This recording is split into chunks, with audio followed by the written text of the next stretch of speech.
To win an argument, you have the person argue with themselves. To win a client, you have to have them hear themselves. What does that mean? If you're not using their language, and I don't mean Spanish, English, I mean the words they would use to define their world, then they're not going to hear you. The content is not going to flag as something that they take into themselves, stops them in their tracks, and has them listen. For example, say you work with moms who are small business owners. Would they label themselves entrepreneurs? However you say that word. Would they say they're a mom boss? Would they not associate with those words? Would they prefer to just be labeled as a woman instead of a mom? If you're not using the words that they would use, if you're not speaking the language they would language about their life, they aren't going to hear it. It's going to pass them by. It might even offset you, and you might be hitting the wrong crowd based in the word choices you're using.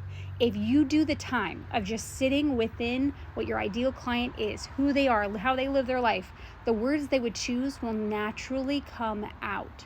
They will naturally come to mind and know what to use. If you're using those words when you're talking about it, you're flowing with what their concerns are and how they feel about things, and you're just connecting them and where they are and how they feel to where you are and how you feel, like you're feeling low energy. Think about your ideal client and when they're having low energy and talk to them in their language. The rest of it is easy and magic. Just exist like a human. You don't have to be perfect. You don't have to be any of those things. You just have to be pointed. You just have to think it through. You just have to make sure you're doing something on purpose with a point, and it doesn't have to be to some giant end. It can just literally be resonance.